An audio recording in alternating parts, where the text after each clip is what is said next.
Macro defense begins with a simple observation. That is, the Imperial Guard rarely holds the advantage during the opening stages of battle. If we try to fight stronger armies on equal terms, we usually lose. So instead of asking how to win the first engagement, we ask a different question. How do we become stronger as the battle continues? The answer is preparation.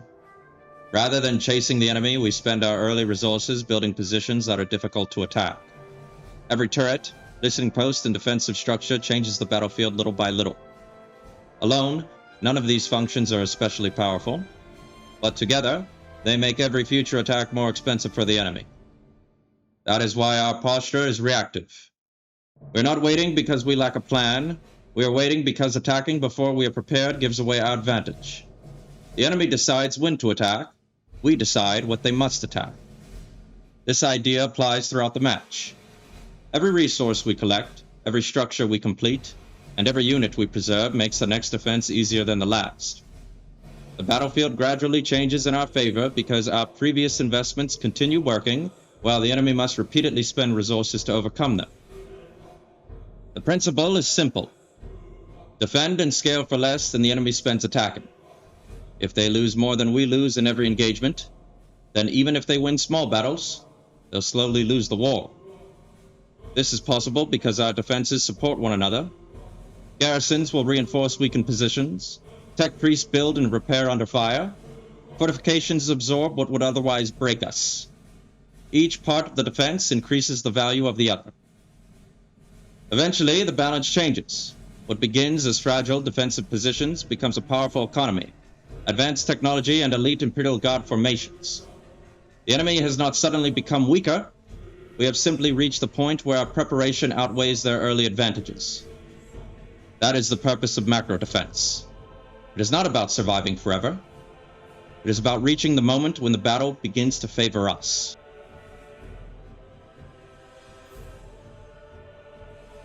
A strategy defines the objective. A doctrine defines how that objective is achieved, regardless of how the battle unfolds. Our doctrine is defense in depth. It accepts that no defensive position can hold forever. Instead, each layer exists to buy time for the next, making every attack slower, more expensive, and less effective than the last. Preparation begins with detection. Before the enemy is seen, the battlefield often reveals where they are most likely to appear. Contested requisition points, terrain, and avenues of approach narrow the enemy's options. Listening posts, guardsmen, and the command squad extend that awareness into the fog of war, confirming where pressure is developing while there is still time to prepare. Once the enemy commits, we delay them. Every second spent overcoming one layer is another second preparing the next. Hardpoint and turret emplacements force the attacker to fight for every position. A defense that can be repaired demands far more effort to destroy than one left unattended. By keeping critical structures alive under fire, tech priests transform time into one of our most valuable defensive resources. When the attack reaches the main line, we absorb it. Fortified positions preserve combat power while the enemy spends increasing resources breaking through. Success is measured not by what is lost, but by what remains when the assault is ended. As the attack fades, we consolidate. Damaged positions are repaired. Lost defenses are rebuilt. While the enemy prepares another assault, our economy grows, our technology advances, and basilisk artillery enters the battlefield. Once vision is established, long-range fire support can immediately reinforce distant defensive layers, placing every offensive on a timer. Only then do we counterattack. Elite Imperial Guard formations engage an opponent whose offensive momentum has already been spent. Remember these principles. Build every position with a fallback in mind. Trust firepower and positioning before numbers. Preserve the defense, not the position. Through disciplined defense, we determine where the enemy advances. Through patience, we determine where they fall.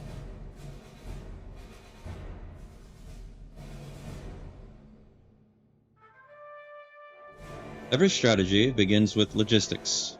Before an army can attack, defend, or expand, it must first arrive prepared to do so. A build order organizes that preparation, ensuring the right units, structures, and resources reach the battlefield when they are needed. The opening takes advantage of a simple fact. Early in the game, neither player can be everywhere at once. While the enemy is still balancing expansion and military production, tech priests and guardsmen move immediately to secure the ground that matters most. Those opening seconds are the lowest cost opportunity to establish a defense, and once they are gone, they cannot be recovered. The command squad provides our first source of battlefield pressure. Rather than reinforcing the front line, it executes the decoy pull tactic by threatening enemy listening posts, plasma generators, and workers. The objective is not simply to destroy them, but to force the enemy to respond. Every unit drawn away from the front line buys additional time for our defense to mature. Attention then shifts to establishing the defensive network. Both Tech Priest emplace the first forward turret, creating the opening hardpoint, while the third Tech Priest independently constructs the second turret to secure expanding territory. The objective is not simply to defend ground, but to decide where the enemy must fight for it. As new requisition points are secured, listening posts are established, and key frontline positions are upgraded, additional plasma generators sustain continued production while preparing the transition to battle command. During that upgrade, construction never stops. The defensive network continues to expand where the battlefield demands it. Remember the purpose of the opening. The build order is not about memorizing a sequence. It is about organizing your logistics so every investment creates the conditions for the next. When every action has a purpose, the strategy arrives prepared before the battle has truly begun.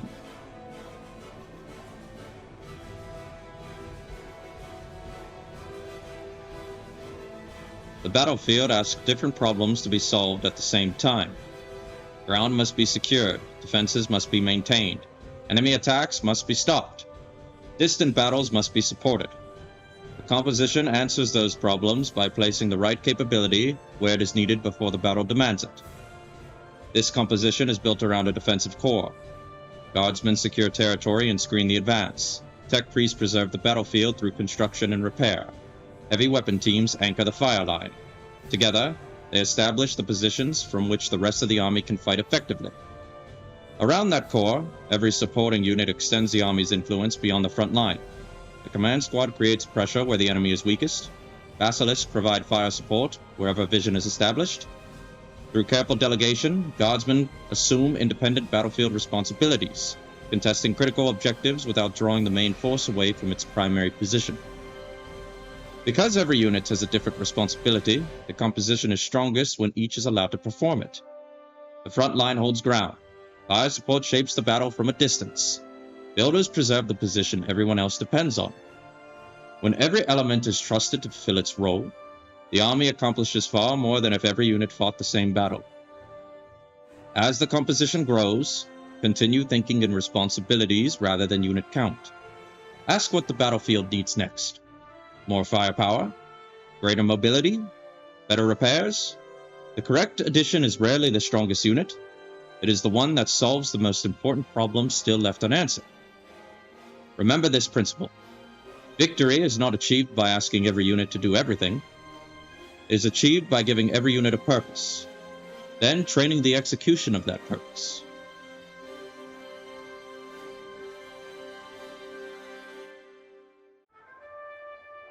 Our operation begins on outer reaches.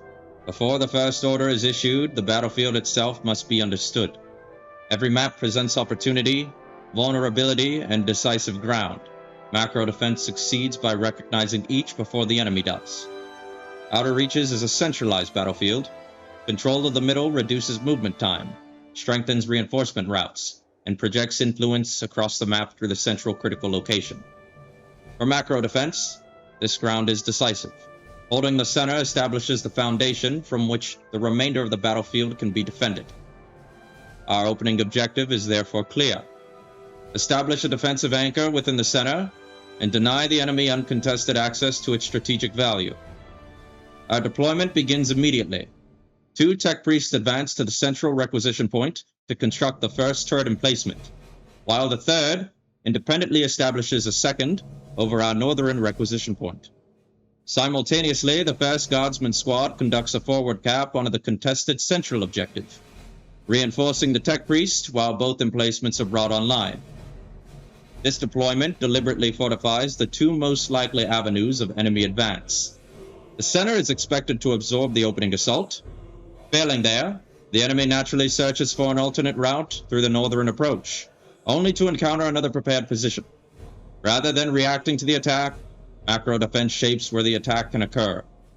While the enemy searches for the path of the least resistance, the command squad exploits the opening, advancing along the avenue of the greatest operational value, either reinforcing the center or flanking through the southern approach. It strikes listening posts, power generators, and workers, initiating the decoy pull tactic. The enemy is forced to divide its attention, either abandoning the front to answer the raid or continue to trade into prepared defenses. In either case, the initiative shifts in our favor. Under normal battlefield conditions, this opening projects a sustainable economy of 4 to 5 requisition points, with the relic secured as pressure subsides. Control of the center also preserves access towards either critical location, allowing the defensive network to expand in response to the enemy movement while maintaining operational flexibility. The battlefield has been assessed, the plan is established, execution begins. The match begins as we get our first look at our opponent's faction of choice in the map to be played on. For the duration of this replay, we will keep Fog of War turned on, simulating how macro defense reacts to the opponent's actions. Now, as the guard, our first step in detecting the enemy is telegraphed by terrain. Studying outer reaches allows us to know 3 significant areas: the middle, the north, and the south. In the middle, for whoever controls it, will advance their mobility throughout the map. The north is rich in requisition, so whoever controls this will sustain a better economy in the long run. And in the south, from the mid to late game, you could potentially siege the opponent here from the high ground, projecting power into his base. Now, our build order, alternating Tech Priest and Guardsman, streamline our forward cap and turret cap potential by ensuring infrastructure is produced before Tech Priests sync up with Guardsmen. Our Guardsmen here, moving directly out of the field command into the middle, and being reinforced because there's potential conflict that may ensue here. As we finish this infantry command, we usually want to set the rally point for the command squad. It's going to be somewhere here. And our Tech Priests, we can see they're syncing up behind the Guardsmen. Now, our opponents only send scouts here to the middle. They haven't committed very much at all. This force is more than sufficient to deflect that approach. If the force was more adequate, our Guardsmen would tank. And behind that, our Tech Priests, they're armored well, so they could sustain building under pressure. Now, in the north, we move our 3rd Tech Priest to produce our next turret, while our command squad approaching here in the south. By the Emperor, we've won. You can see our opponents pressing forward with Space Marines. Our Guardsmen are going to tank here. They're not going to have enough time, as the turret will be created. And that's going to force the Marines away here. Now, between the bolted turret, the armor of the Tech Priest, and the fact that there's 2 of them and the LP going down, we can trust that this area is protected. But our enemy is most likely going to go to the next contestable zone, which is the north here. So we move our reinforced Guardsmen to cap around this Tech Priest and protect this area as it gets developed. While our second groups of Guardsmen here, they're going to move and cap the remaining points. So we're in all of these locations, prepared to do something. We wait on our opponent to make a move. As our opponent approaches with the Space Marines, it's his decision how much he wants to attrit.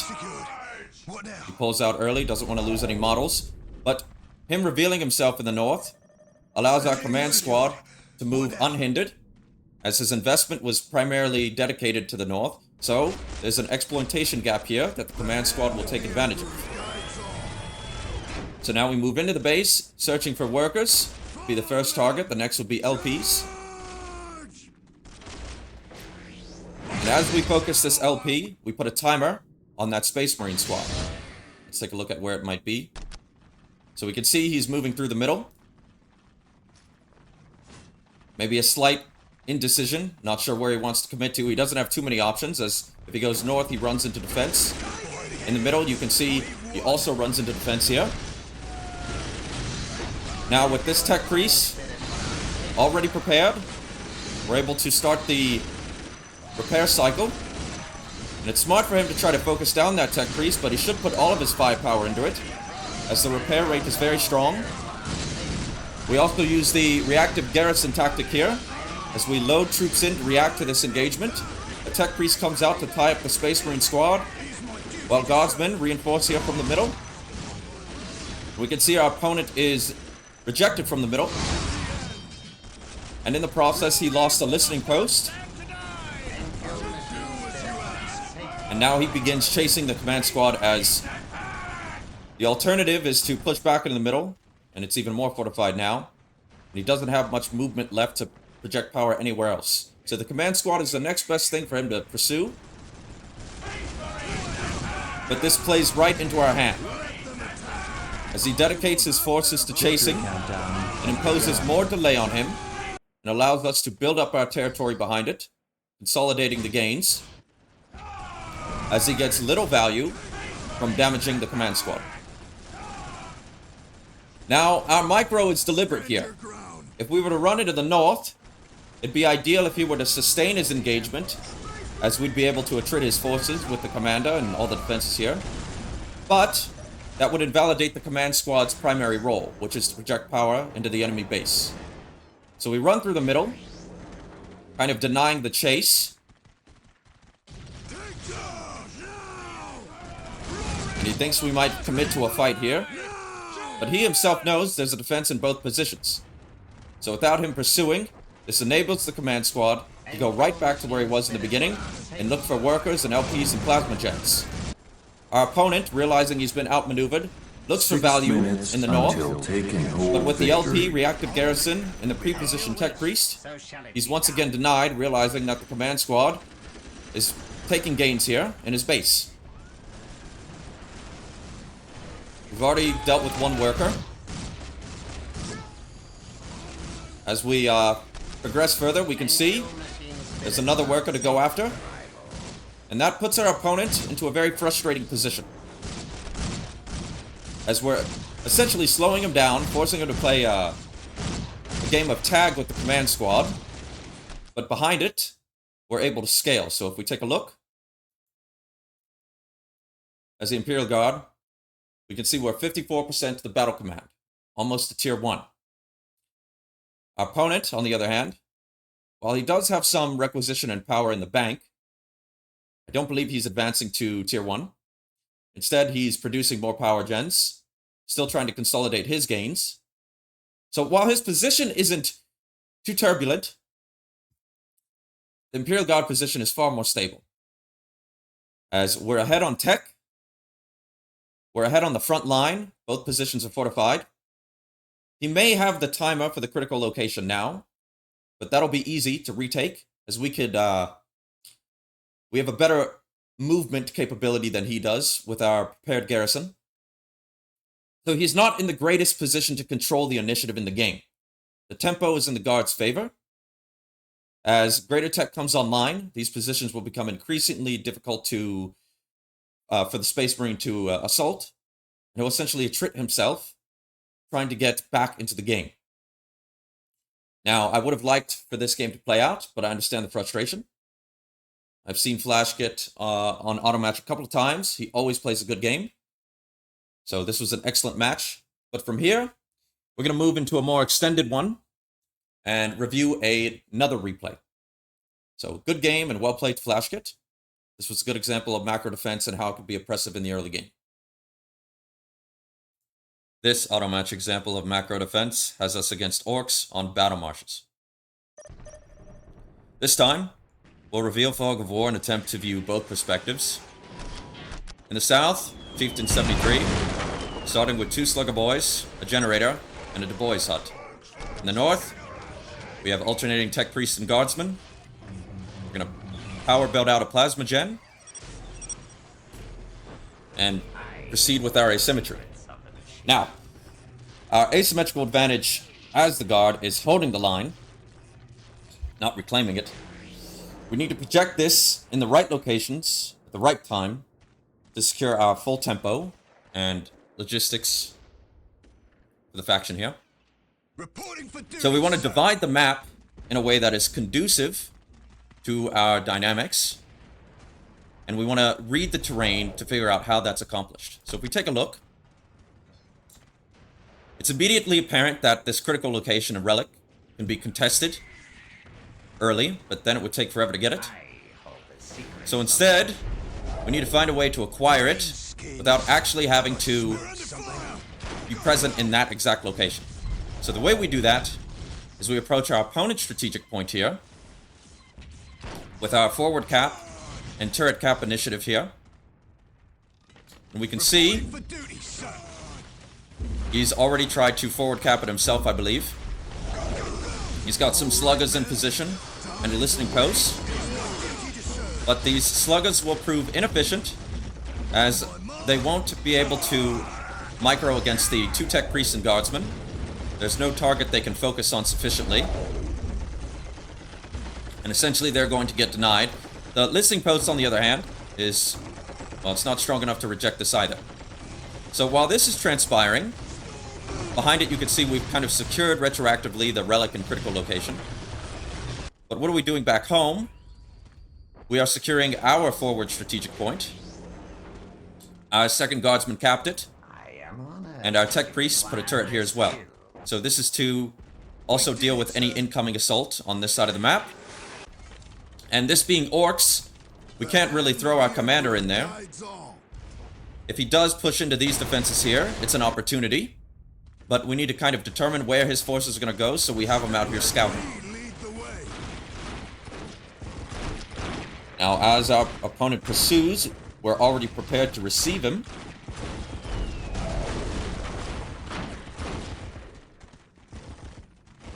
And he's a bit incentivized to press forward, as we're very low with this command squad and we have no leaders attached. But the garrison saves us. We do lose some of that precious tech priest life, though. But his initial attack is stifled. Now, this is how the map gets divided, as you can see. We've relinquished this ground, not really trying to contest it with any force. He's going to cap it, consolidate his gains. And it will put him in a requisition lead, as we don't really have the time to secure this unless we want to be greedy. You see, in macro defense, we're always concerned if the opponent's going to attack us. And sometimes I play a little too cautiously. But in doing this, while our opponent may have a requisition advantage, they're at 56, we're at 44. Their territory is more capped and built upon than ours. What we have done, though, is we've secured the terrain for the mid to late game transition. So his opportunity to attack now is pretty much here, which is defended, here, which is defended, and technically he could teleport here, but it's going to take him a long time to work his way through the contents of the base. So let's see what he's up to here. After he's developed, he's preparing for an attack. And our defenses are receiving him. And this is quite the sizable orc force. The Big Mac is excellent at taking down turrets and listening posts and the likes. The command squad initiated into the fray a little bit too early, forcing the garrison. And his target fire of the tech priest is much better. He's able to kill the command squad, he's able to kill the tech priest, and the defenses are falling quickly. So, as the guard, we have to reinforce this position and delay him as much as possible. So, due to poor micro, we are not sustaining this as much as we could have been. Better positioning with the command squad and the tech priest, trying to leverage the life of the structure a little bit more. We wouldn't have to bleed so much, but nevertheless, we have to commit to the defense. So, now we've lost the guardsman squad. We are taking defenses from other places around the map, tech priests and guardsmen, and funneling them through the garrison to delay this and allow the attrition to rack up. Now, when our opponent initially engaged this position, he had a lot more requisition banked up. You can see he's bleeding many forces on this one listening post.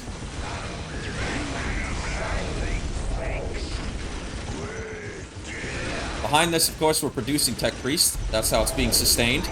And they're just being fed through the garrison. Suddenly, what looked like a winnable situation for him turned into something that was very delayed. Now, he did gain the location, but it was very costly. Let's take a look at the banks here. 80 with about 100 in the bank. to 74, and I've got about 300 in the bank. Now, what our doctrine necessitates here, defense in depth, Duty, sir. is that once one layer fails, another layer will kick in. It is my duty to serve. So even though he approaches in the base to project some more power, we're going to leverage our dynamic, which is holding the line, and we're going to spell out to him that this is an ideal. Now, normally in a position like this, I might macro behind it, but given the logistics on this map and how much he's fed orc bodies into this location, this is where he becomes truly trapped. He's not really going to have the time to consolidate his defenses in this location. You can see he, I believe he tried to put down some landmines here. But it would take time for him to cap, it would take time for him to develop, and we have the power of production, so we get our forces ready to go, bring our tech priest, our commander forward, a commissar guardsman, and he had nothing here other than landmines and a slugger boy to try and hold this, so it made our job of reclaiming the territory very easy. The logistics of our offense is very short, where the logistics of his defense is very long. That's what gives us a little bit of an advantage. So what is he doing in the meantime? He's attacking into our defense down here. He figured if he could deal with us in the north, take down our defense, we'd spend time trying to reclaim it. But with our garrison saving on movement, we're able to come down here, reinforce this location before he's able to retake it, and we can reclaim this position as well. So once more, he's bleeding bodies, and so are we. We've lost the tech priest once more. I don't like the amount of tech priests I've lost this game. But if we look at the economies here, 86 rec to his 80. So I'm actually slightly ahead in rec. And he is constantly funneling his resources into more and more reinforcements to try and dislodge these positions. But what macro defense necessitates is we are able to rebuild and defend for less than our opponent is when it comes to attacking. So essentially reclaiming and regaining everything that we had lost much more quickly than he's able to really take it down. So once again, trying to micro a little bit better than we did in the north here, trying to preserve our forces. But the listening post is very important, and I can see he's doing a incredible amount of damage to it, so the command squad gets rushed into the fray, once again prematurely. We're going to lose that command squad. But the listening post remains. We've got another tech priest with high life behind it, and with his hero falling near to 0 life, his attack has been, it's been stopped. And he has very little requisition in the bank, producing a shooter boy behind it, trying to upgrade an LP. And on the other hand here, we're actually going to tier 1. So, while his attacks can be frightening, and they can maybe destroy one layer of the defense, the depth of it will still remain. In this location, he's only significantly damaged and attrited some of my forces right here. But the turret would remain, and some forces would also be there to reinforce. And in this location, his offenses, they start to diminish as the logistics are very far away to sustain an offense in this location. And we're able to rebuild. So he's left trying to just take his natural strategic point.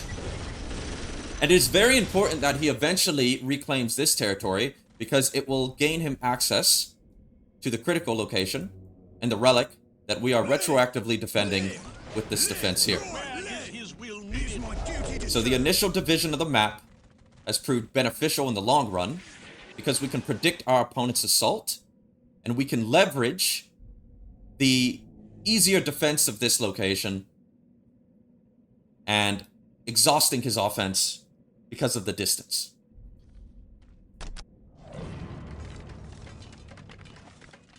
So once again, he's walking around. He's got greater technology this time.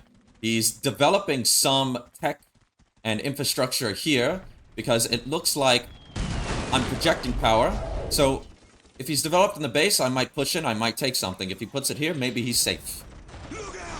This is actually not good in the long run, but we'll find out later. Another assault begins. He does get the turret once more, and he does get the listening post. But while this is happening, we're responding on our own account, with pressing into his base, looking for a LP of our own. And since we're tier 1, we know that this area is relatively defended. Ready to fire.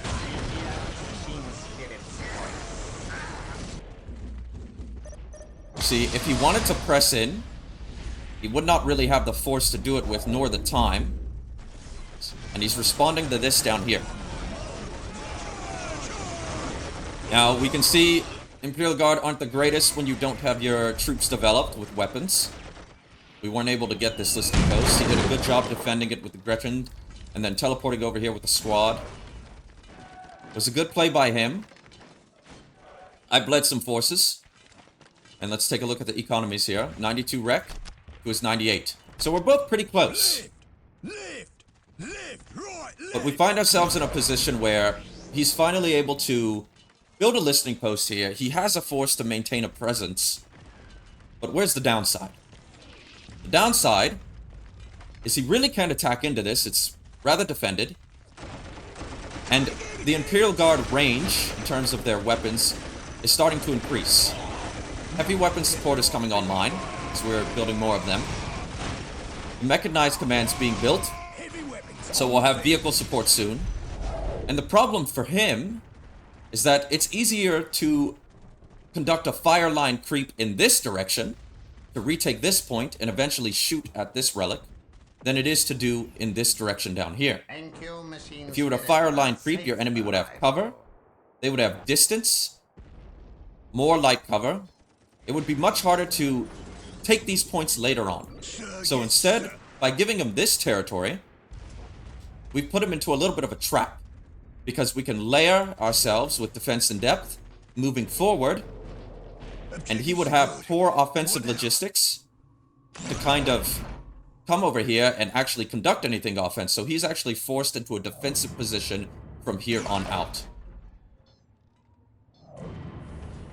Now, what are we producing? We've got a Hellhound. This Hellhound is kind of making a statement. The statement is, let's defend this hard point.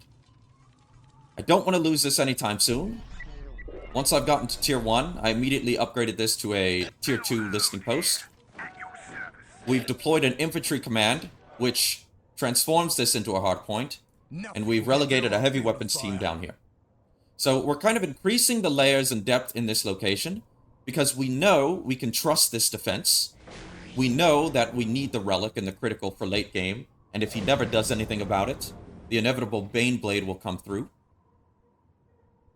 So we're basically making a prediction that his attack won't do anything here. It's going to have to transpire in this location. And what the Hellhound does is it offers peel whenever he overcommits. So it kind of is a trap within the defensive layer to peel off offensive incursion. Now you can do that. The alternative is also to get Basilisks. Basilisks are very good at dealing with infantry. But I was a little bit more concerned that he would drive his defense, or sorry, his offense so deep to try and get the heavy weapons team that I'd rather have the Hellhound in support. So we can see he's going to poke and prod. He's going to try his luck in this location. But the way we built our base means he's going to crash into the field command. We've upgraded the bolter turret. We've got another level 2 LP. And it's just not worth it for him. All he could do is maybe attack a plasma gen. But he'd have to dive into the fray. He doesn't really know all what's back here. And it would be a very messy engagement for him. So instead, he's probing down here. We've got his war track trying to do a little bit of damage to the infantry command. But it's not looking good either. These level 2 LPs get increased attack range. And with the infantry command, we can very easily triple garrison, even quadruple garrison, because the listening post, to this location. So we gain a very good return on investment when it comes to defensive mobility because of the garrison feature. Now, he does have the upgrade on his Big Mech there to reduce range damage. He's got quite a few war trucks. He's got some workers to move in and repair, but we can see he realizes that it's a defense in depth and he needs to attack as deep as possible, as quickly as possible. But we are somewhat prepared with the Hellhound, so we're immediately going to start pressuring the Big Mech squad, breaking the morale, reducing the accuracy, so that's going to sustain the heavy weapons team a bit more. I believe the Tech Priest had already fallen, or at least one of them did, but we are trying to keep the Heavy Bolter alive, because we want to attrit his forces as much as possible. We're reinforcing with Hellhounds. The Basilisk is ranging from a distance, and the garrison is at full support here. So what started as a very momentous engagement has been delayed, absorbed, and attrited. And that attrition cuts both ways. But let's take a look at the banks. 139 wreck and 1,000. I'm definitely floating very heavily. But his requisition is immediately put back into his forces. But where are his forces? They're all but bled out. So he spent a lot of money trying to reclaim his natural strategic point. And on the other side of the map, we're going to continuously scale and begin our offensive. Our offensive is relatively cheaply made in terms of movement and in terms of, going through the enemy resistance. As they have nothing here to defend, we're able to produce very quickly. We've got 1, 2, 3, 4 production facilities. And he just has 1, 2, 3. So we're able to reclaim almost as quickly as he's able to reclaim. And it's not looking good for him because we've just reached tier 2. So what is his objective in all this? How does he really get around it? Well, if he were to ever really crack the defense, he would need to get onto these basilisks and deal with these heavy weapon teams, but that's going to be difficult. And over time, he has to worry about his infrastructure that he's relegated here due to the fear of what the hard point was projecting onto his base. Setting up. It's a weird position for him to be in, because he has opportunity to reclaim this, but that pulls defense away from the relic. So now he's going to be a bit split. He has Knobs and a Killican going to the left. He's got forces here on the right trying to reclaim. Now the problem is he also has no money in the bank. On the other hand, we've upgraded our economy. We're in tier 2. We're conducting an offense here. So at all points from pretty much after that hard point battle, our opponent is trying to respond to us versus us responding to them. And as an orc, you don't want to be in that position. So he's forced to send what he has to defend this.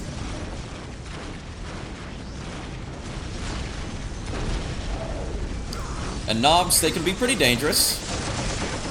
I think only my guardsmen are supported by a Hellhound, and I don't even know if there's a Commissar in there.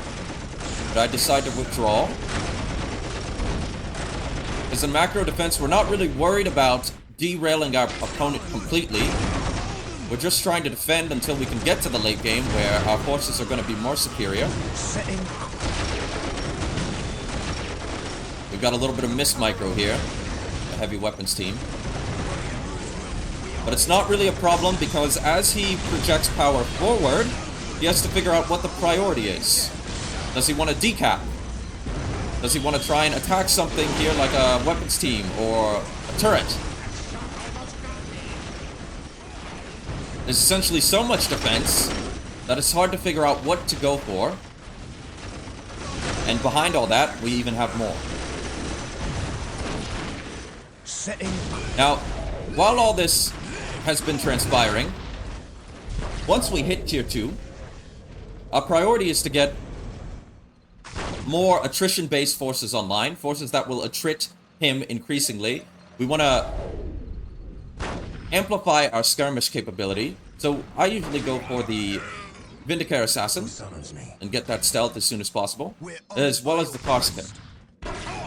I like to send the Vindicator out to force the enemy to pay attention to their micro and slowly start to bleed them out. And I send the Corsican, usually in the alternate direction, to just be a force on its own. Let's see how that plays out here.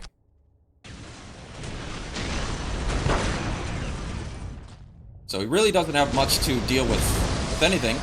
Looks like he's going to commit another attack. Even his teleport was spent on the heavy weapons team. Now he has no more gas to proceed through there.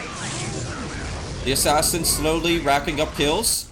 And we can see on the other side, the Corsican, they're going to reclaim this territory entirely. There is nothing to stop them on the right side.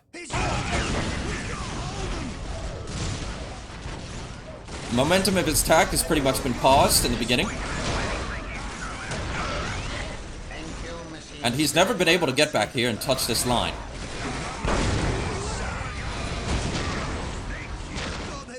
So this is really kind of the end for him, as his resources, while they're abundant, the information will kick in that the game has gone on so long.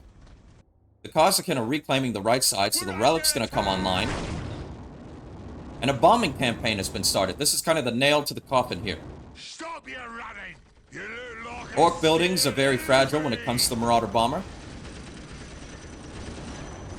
So we have attrition in 3 different locations going on. The Vindicator Assassin, the Corsican, and the Bomber projecting power into his base.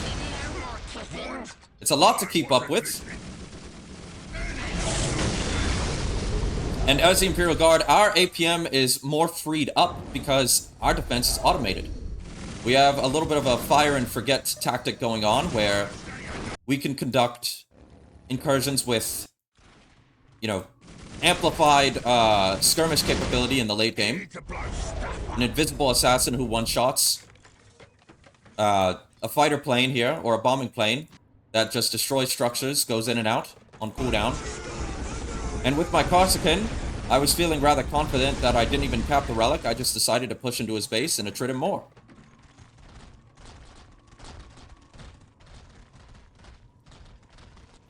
And that's pretty much how the cookie crumbles here.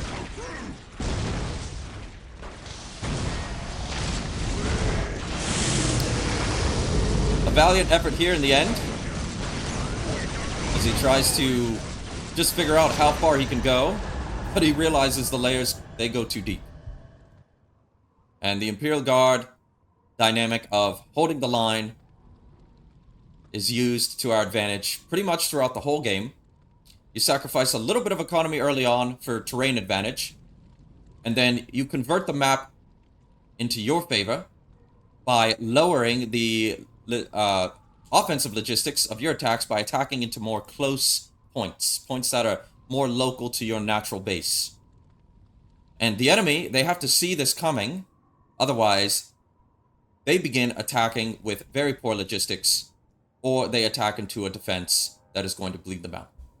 So this was one of my more fun and good examples of macro defense.